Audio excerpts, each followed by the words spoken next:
Ada dua kisah Nabi Musa. Yang pertama, ketika Nabi Musa alaihissalam dikejar oleh bala tentara Fir'aun. Nah, beliau akhirnya membelah lautan. Ketika beliau masuk ke dalam lautan, pasukan Bani Israel sudah berada di dalam lautan. Nabi Musa ingin menutup lautan tersebut supaya Fir'aun tidak dapat mengejar. Artinya, rencana Nabi Musa adalah menyelamatkan Bani Israel. Dengan Bani Israel sudah masuk ke dalam lautan, kemudian lautan yang di balik mereka itu sudah tertutup, maka secara otomatis Fir'aun nggak akan dapat mengejar mereka. Itu rencana manusia. Rencana Nabi Musa alaihissalam. Tapi apa kata Allah? Coba dibuka firman Allah. Di surat Ad-Dukhan ayat 24.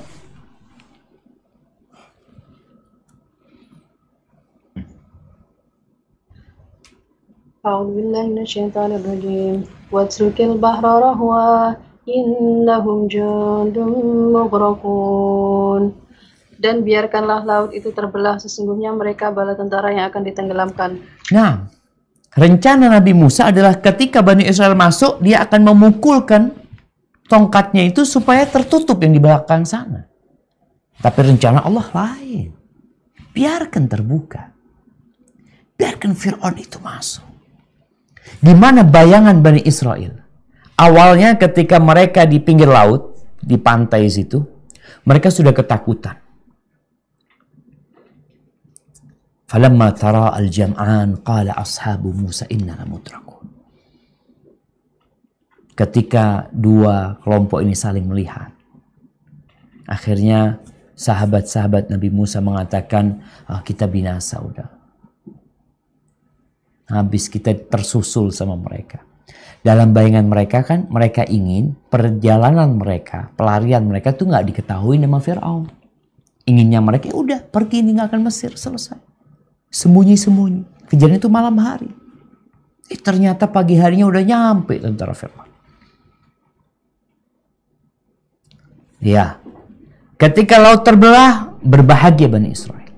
Masuk Bani Israel. Nabi Musa pun berbahagia dengan terbelahnya lautan. Maka di situ ternyata mereka lihat Fir'aun masih mengejar. Maka keinginan Nabi Musa menutup lautan supaya Fir'aun nggak bisa mengejar. Tapi Allah ingin sesuatu lain. Maka Allah katakan kepada Nabi Musa alaihissalam, watrukil bahra rahwan, biarkan laut itu terbelah, biarkan. Kenapa? Sesungguhnya mereka itu akan tenggelam di sana. Jadi yang dibicarakan itu bukan Bani Israel selamat dari kejaran Fir'aun saja, bukan. Tapi Allah hendak membinasakan Fir'aun dan bala tentaranya. Caranya ya mereka harus masuk. Dengan semangat Fir'aun masuk dan bala tentaranya. Bukannya mereka tambah beriman melihat mukjizat Nabi Musa alaihissalam. Mereka malah bersemangat untuk menghabisi Bani Israel. Baik, kisah Nabi Musa yang lainnya. Coba dibuka surat Al-Kahf.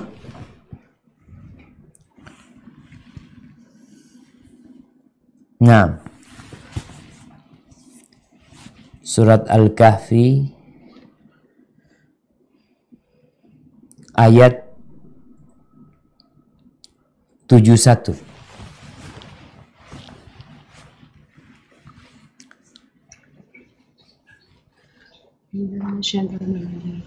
فانطلقا حتى إذا ركب في السفينة خرقها قال أخرقتها لتغرق أهلها لقد جئت شيئا إمرا. Maka berjalanlah keduanya hingga ketika keduanya menaiki perahu, lalu dia melubanginya. Dia Musa berkata, mengapa engkau melubangi perahu itu? Apakah untuk menenggelamkan penumpangnya? Sungguh engkau telah berbuat sesuatu kesalahan yang besar. Kita lihat, Nabi Musa datang untuk belajar sama Khadir. Perjalanan yang cukup panjang. Sampai akhirnya berjumpa dengan Khadir. Nabi atau mungkin ada yang berpendapat beliau orang soleh, wali min awliyaillah. Tapi mungkin pendapat yang mengatakan Nabi itu lebih sahih. Subhanallah, syarat kalau mau belajar, ini kan nggak punya ilmu Nabi Musa. Jadi ada ilmu yang Nabi Musa ketahui, ada ilmu yang Khidir yang punya, Nabi Musa nggak punya. Ini bukan bertanda Khidir lebih mulia daripada Nabi Musa. Tidak, Nabi Musa lebih utama alaihi salam daripada Khidir. Tapi ada ilmu yang tidak dimiliki oleh Nabi Musa alaihi salam. Ketika mau ikut, udah dikasih syarat. Engkau kalau ikut aku belajar sabar. Tapi engkau nggak akan sabar. Enggak, aku akan sabar. Orang itu kenapa nggak sabar? Karena dia nggak punya ilmunya. Kita bicarakan dari awal tadi. Bagaimana Allah Azza wa Jal tatkala mewajibkan berperang kepada umat Islam. Itu sesuatu yang tidak disukai. Allah sudah sebutkan. Allah tahu ini kalian nggak suka. Tapi di akhir ayat Allah sebutkan wallahu ya'lamu wa antum la ta'lamun. Allah tahu kalian nggak tahu. Udah jalani. Intinya karena kalian nggak punya ilmu, dia perlu kesabaran akhirnya. Sedangkan Khidir udah ngasih tahu Nabi Musa alaihissalam, kalau engkau ikut aku, syaratnya satu. Jangan engkau bertanya kepada aku sesuatu sampai aku yang ngasih tahu. Diem aja. Nabi Musa melihat kemungkaran. Secara pandangan ini salah yang dilakukan. Nggak benar. Ini berbahaya. Mereka bisa tenggelam nantinya. Engkau telah melakukan kesalahan besar. Khidir tidak menjawab. Dia cuma mengatakan, aku udah ngomong. Kau kan nggak akan sabar. Nih, kau udah tanya nih. Syaratnya sudah dilanggar. Baik, baca lagi ayat 74. Ayat 74. فانطلقا حتى إذا لقيا غلاما فقتله قال أقتلت نفسا زكية بغير نفس لقد جئت شيئا نكرا. Maka berjalanlah keduanya hingga ketika keduanya berjumpa dengan seorang anak muda, maka dia membunuhnya. Ya Musa berkata, mengapa engkau bunuh jiwa yang bersih? Bukan karena dia membunuh orang lain. Sungguh engkau telah melakukan sesuatu yang sangat mungkar. Nih, gak sabar Nabi Musa. Ada anak remaja dibunuh sama Nabi Khidir. Tanpa Nabi Musa tahu dia melakukan kesalahan. Maka Nabi Musa langsung mengingkari. Engkau telah melakukan sesuatu yang sangat mungkar, membunuh jamaah. Kita tahu. Bagaimana Allah Azza wa Jalla mengatakan waman yaqtul mu'minan muta'ammidan fajaza'uhu jahannam. Barang siapa yang membunuh seorang mukmin balasannya neraka. Ini sebuah kemungkaran yang besar. Khidir lagi mengatakan, aku kan udah bilang, engkau gak bisa sabar belajar sama aku. Nabi Musa sadar, dia salah lagi. Ini kalau bicara rencana Allah, ini Allah punya rencana. Allah kirim Nabi Khidir untuk melakukan hal itu. Tentunya dengan arahan Allah Subhanahu wa Ta'ala. Yang pertama, secara kasat mata gak disukai perbuatan itu. Bahkan itu perbuatan mungkar. Orang sudah tadi yang perahu diantar gratis. Kok malah dirusak perahunya orang? Seharusnya kau bilang terima kasih. Kau malah merusak. Ada anak bocah, subhanallah. Dibunuh. Terus yang ketiga. Ayat 77. Silakan dibaca. فانطلقا حتى إذا أتيا أهل قرية استطعما أهلها فأبوا أن يضيفوهما فوجدا فيها جدارا يريد أن ينقض فأقامه قال لو شئت لاتخذت عليه أجرا.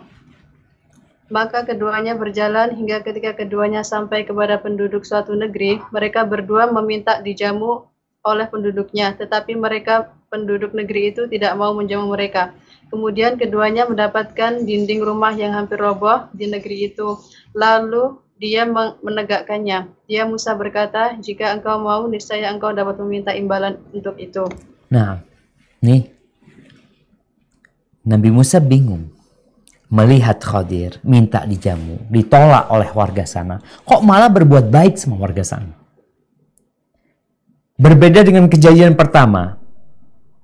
Kalau kejadian pertama kan, Nabi Musa dan Khadir diberi pelayanan yang begitu indahnya, naik perahu gratis, lalu perahunya dirusak.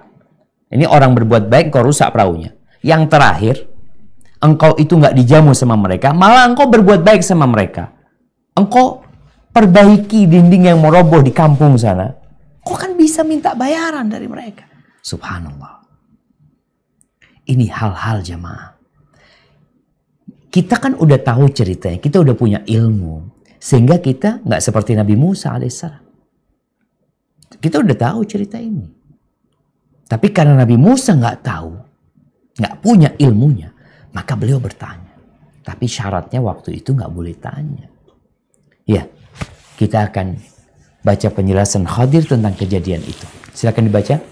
Ayat 78, 79, 80, 81 sampai 82. Ya.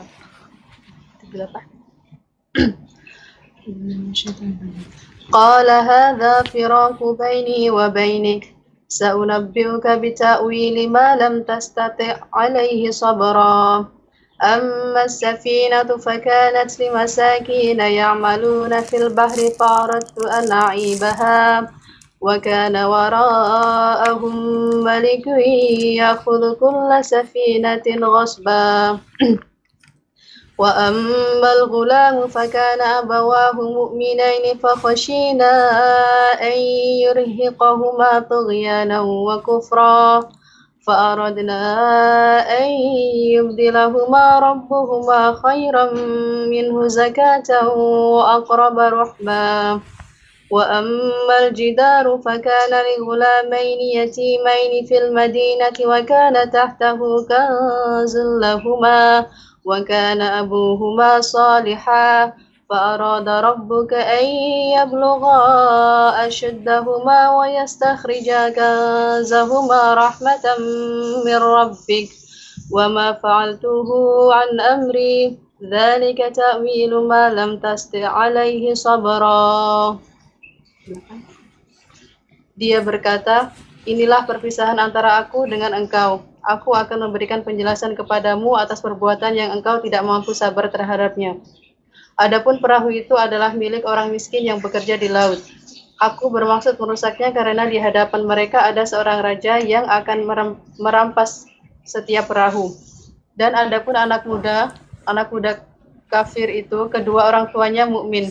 Dan kami khawatir kalau dia akan memaksa kedua orang tuanya kepada kesesatan dan kekafiran. Kemudian kami menghendaki sekiranya Tuhan mereka menggantinya dengan seorang anak lain yang lebih baik kesuciannya daripada anak itu dan lebih sayang kepada ibu bapaknya. Dan adapun dinding rumah itu adalah milik dua orang yatim di kota itu yang di bawahnya tersimpan harta bagi mereka berdua dan ayahnya seorang yang soleh. Maka Tuhanmu menghendaki agar keduanya sampai dewasa dan keduanya mengeluarkan simpanannya itu sebagai rahmat dari Tuhanmu. Apa yang kuperbuat bukan menurut kemauanku sendiri. Itulah keterangan perbuatan-perbuatan yang engkau tidak sabar terhadapnya. Barakallahu fikum. Tuh jemaah. Ini semua rencana Allah Subhanahu wa taala. Gimana pemilik perahu ketika tahu perahunya rusak? Mungkin dia, ya Allah kok dirusak? Ini orang jahat nih. Udah kasih gratis. Ternyata di balik itu ada raja-raja yang merampas perahu-perahu yang bagus. Dengan perahu dia bocor, nggak dirampas sama raja. Lebih indah mana sekarang? Rusaknya perahu itu atau perahu itu dalam kondisi prima dan bagus. Manusia tentunya ingin perahunya nggak bocor. Tapi apa kau nggak tahu kalau nggak bocor itu diambil sama raja? Engkau nggak punya perahu. Banyak kejadian dalam kehidupan ini yang kita nggak suka, jamaah. Di balik itu ada sesuatu yang indah. Ini perahu. Tuh tentang anak muda, remaja, yang mungkin kelihatannya muslim. Tapi dia dibunuh, ternyata anak itu membahayakan kedua orang tuanya. Anak itu nanti kalau tumbuh besar, dewasa, akan membahayakan orang tuanya, membuat orang tuanya kafir. Mungkin orang tuanya ketika tahu anaknya dibunuh, oh dia marah. Lupa kalau rencana Allah indah. Maka di sini harapannya Allah kasih ganti. Anak-anak yang lebih berbakti buat orang tuanya. Yang lebih sayang sama orang tuanya. Sehingga kita pun tatkala kehilangan anak-anak tercinta kita. Ada orang yang sedih, Allah Ustaz. Ya. Anak sudah 2 tahun nunggu anak, 3 tahun nunggu anak. Meninggal Ustaz. Engkau kan gak tahu anak itu jadi apa nantinya. Maka dengan meninggalnya dia, berbaik sangka sama Allah. Insya Allah ada gantinya yang lebih baik. Siapa tahu anak itu kalau dewasa bikin ruwet orang tuanya. Berapa banyak orang tua yang hidup ngenes, hidup nelongso gara-gara anaknya. Jadi kejadian-kejadian ini kita serahkan, kan kita doa. Kadang-kadang kan kita udah minta, kok kayaknya gini, anak minta dia nggak mati, tau-tau mati. Anak minta disembuhkan, nggak sembuh, mati. Baik sangka sama Allah. Maka di sini disebutkan yang ketiga berkaitan dengan dinding. Karena nggak punya ilmunya, maka orang itu akan beranggapan perbuatan itu kurang tepat sebenarnya. Maka disebutkan fa'arada rabbuka, Rabbmu ingin tuh 2 anak yatim itu nanti tumbuh dewasa sehingga mereka dapat menikmati harta karun atau harta warisan peninggalan orang tuanya. Rahmatan mir rabbik, subhanallah. Itu kasih sayang dari Allah. Dan aku melakukan itu bukan karena keinginanku sendiri. Maka ahibati fillah, diperlukan dalam menghadapi kondisi-kondisi ini yakin sama Allah Subhanahu wa taala. Allah berfirman di surat At-Taghabun ayat 11. Di surah At-Taghabun ayat 11.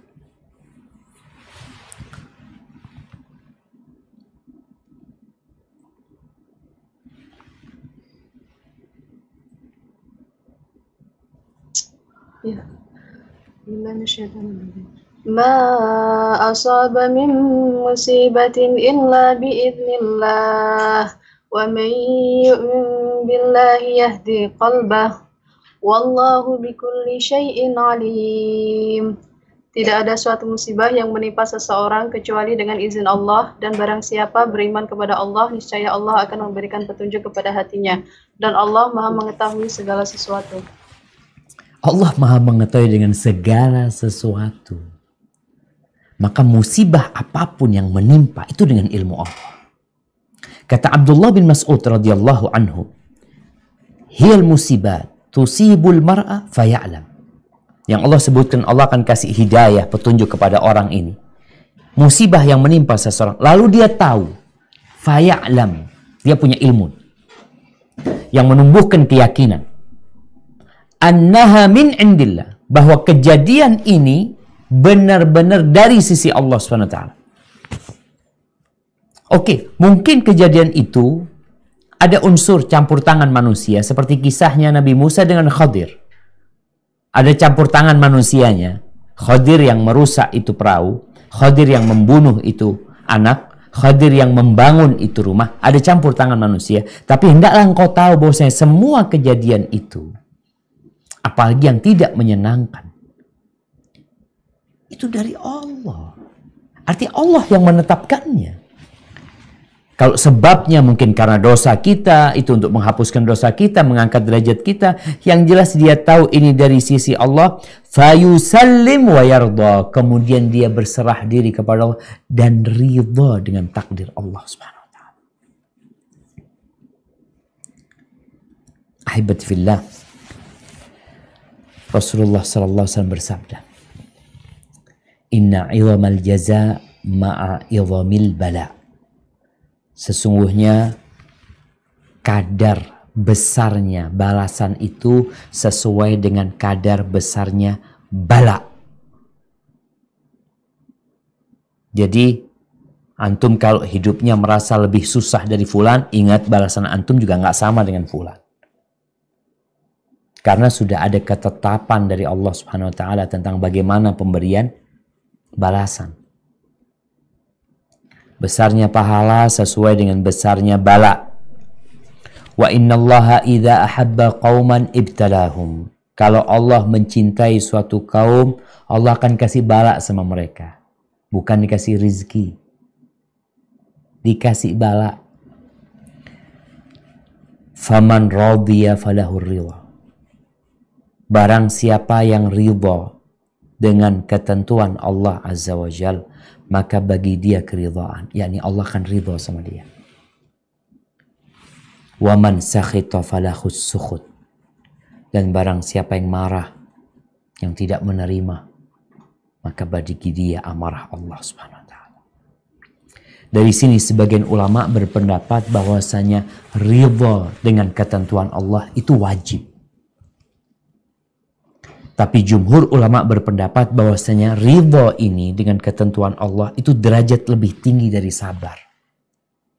Sabar ini nahan diri untuk tidak melakukan tindakan-tindakan, ucapan-ucapan yang dimurkai Allah. Tapi ridha ini perasaan di hati menerima dengan ketentuan Allah SWT. Maka tatkala seorang itu yakin di balik musibah itu pasti ada hikmah, ya dia akan nerima. Apalagi yang memberikannya ini adalah Rabbul Alamin. Kita tahu nih, orang-orang ketika berangkat ke dokter, dia cari dokter paling pintar, paling pengalaman. Datang ke dokter tersebut, dikasih obat ini, disuruh gini. Kasih obat pahit, aduh gak enak obatnya, suruh melakukan ini itu. Tapi dilakoni. Suruh kemo dia. Suruh berangkat ke Singapura, berangkat. Kenapa? Karena dia ada keyakinan, insya Allah ada baiknya nih. Ada manfaatnya. Bagaimana dengan Allah Rabbul Alamin? Yang tidak menetapkan sesuatu, menentukan sesuatu kecuali berdasarkan ilmu. Di samping nama-nama Allah yang maha indah lainnya. Ahibati fillah. Di antara doa Nabi SAW. Nabi itu mengatakan, wa as'aluka ridha ba'dal qadha. Ya Allah, aku minta keridhaan setelah datang ketentuanmu ya Allah. Minta dikasih keridhaan. Bukan hanya kesabaran, tapi derajat ridha. Ya kita perlu minta.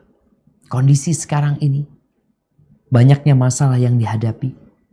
Maka umat manusia harusnya kembali kepada Allah dengan memandang kehidupan ini dengan pandangan yang penuh optimisme. Yakin takdir Allah itu indah. Rencana Allah itu lebih indah daripada rencana kita. Kita udah lihat rencana Nabi Musa. Kita udah lihat rencananya Nabi Yusuf alaihissalam kepingin keluar dari penjara. Kita lihat rencananya Nabi Yakub untuk menyelamatkan Nabi Yusuf alaihissalam. Tapi ternyata yang terbaik adalah rencana Allah Subhanahu wa taala. Pagi dan petang Rasulullah sallallahu alaihi wasallam ngajarin kita untuk membuat sebuah ikrar, untuk menumbuhkan keyakinan di dalam diri kita akan Allah Azza wa Jalla, akan Nabi Muhammad SAW, akan ajaran Islam ini. Beliau mengatakan, dzaka ta'mul iman, akan merasakan lezatnya keimanan ini, man radhiya billahi rabban, wa bil islami dinan wa bi Muhammadin sallallahu alaihi wasallam nabiyya. Akan merasakan nikmatnya, lezatnya keimanan ini menghadapi kehidupan ini. Kalau kita ridho Allah sebagai Rabb kita, itu ridho enggak? Islam sebagai agama kita, ridho enggak dengan aturan-aturan Islam? Ridho enggak dengan Nabi Muhammad sebagai Nabi sallallahu alaihi wasallam? Dan tiap pagi dan petang Nabi ngajarin kita untuk baca 3 kali. Raditu billahi rabba wa bil islami dina wa bi Muhammadin sallallahu alaihi wasallam nabiyya. Kita berikrar tiap pagi dan petang 3 kali. Pagi 3 kali, sore 3 kali. Ucapan itu bukan hanya sekedar bacaan tanpa makna. Kita harus meyakini artinya. Dan Rasul sallallahu alaihi wasallam mengatakan, "Irda bima qasamallahu lak takun aghnan nas." Ridhalah engkau dengan apa yang Allah berikan kepadamu, engkau akan jadi orang paling kaya di muka bumi ini. Apapun yang kita terima dari pembagian Allah Subhanahu wa taala dalam kehidupan ini, baik itu jabatan, pangkat, baik di PHK, baik harta, baik kebangkrutan, semuanya sakit. Ridha engkau akan jadi orang paling kaya di muka bumi ini. Ahibati fillah, Ibn Athaillah mengatakan, yukhaffifu alam al-bala anka ilmuka bi'annahu subhanahu wa ta'ala huwal mubli laka. Bala yang menimpa kita itu akan jadi ringan. Pedihnya bala itu akan ringan. Bahkan gak kerasa. Kalau ada orang yang sakit dikasih untuk menghilangkan nyeri-nyeri ya, dikasih suntik bius atau apa. Agar rasa sakit dan kepedihanmu itu berkurang. Apa? Ilmumu. Ketika engkau tahu yang ngasih bala ini Allah. Allah. Engkau tahu gak sama Allah? Falladhi wajahatka minhul aqdar huwa alladhi awadaka husnul ikhtiyar. Allah Azza wa Jal yang menghadapkanmu kepada takdir, dialah yang senantiasa membiasakan engkau untuk memilih dengan baik. Memilih yang terbaik. Artinya, Allah tuh nyuruh kita memilih yang terbaik. Tuh Allah yang kasih bala sama kita. Dia yang selalu nyuruh kita untuk memilih yang terbaik. Tentunya Allah telah memilih yang terbaik buat engkau. Allah tuh yang kasih. Ahibati fillah, kemudian agar kita bisa ridha, yakin dengan ketentuan Allah Subhanahu wa taala ini, ya sejatinya yang Allah ambil dari kita itu pemberian Allah. Allah tuh mau ngasih kita. Sesuatu diambil sama Allah. Allah mau ngasih kita sebenarnya. Allah itu gak pernah menghalangi kita dari sesuatu karena dia pelit sama kita. Enggak. Dia baik sama kita. Ketika apa yang kau inginkan ternyata tidak terjadi. Apa yang kau sayangi ternyata pergi dari dirimu. Maka yakinlah bahwa dalam semua itu ada pemberian yang lebih indah dari Allah Subhanahu wa taala. Ahibati fillah, yang terakhir, Nabi kita Muhammad alaihi salatu wassalam pada tahun ke-6 Hijriah, beliau itu berangkat umrah bersama 1.400 sahabat. Beliau pernah menyampaikan kepada para sahabatnya, kalian insya Allah akan umrah. Berangkatlah para sahabat, optimis mereka umrah. Maka mereka pakai baju ihram mereka. Mereka bawa hewan-hewan yang hendak mereka kurbankan di Makkah. Sampai di dekat kota Makkah, di Hudaybiyah, ternyata orang-orang musyrikin melarang mereka untuk masuk ke kota Makkah. Akhirnya terjadi dialog, alot, negosiasi, ya terjadi negosiasi. Tapi hasilnya nggak boleh umrah. Gimana perasaan para sahabat? Nggak boleh umroh. Bersama ada lagi persyaratan-persyaratan. Perjanjian itu, kalau ada orang Mekah yang masuk Islam kemudian balik ke Madinah, maka Nabi Muhammad alaihi salatu wassalam harus membalikkan mereka ke Mekah. Kalau ada orang Madinah, orang muhajirin yang berangkat ke Mekah, mereka murtad, ya udah, nggak boleh dibalikin. Jadi kalau melihat isi perjanjian itu merugikan umat Islam. Kemudian nggak boleh umroh. Mau umroh nggak boleh. Kapan umroh? Tahun depan. Tahun depan kalian umroh. Ini udah berhari-hari ya, Ma. Lebih sepekan mereka melakukan perjalanan. Capek, lelah. Tinggal 25 km lagi kira-kira. Ya nggak sampai. Mungkin lah kira-kira 20 km. Antara Hudaybiyah sama Ka'bah itu. Tinggal dikit. Orang tuh kalau tinggal dikit, biasanya perasaan menyesalnya itu lebih besar lagi.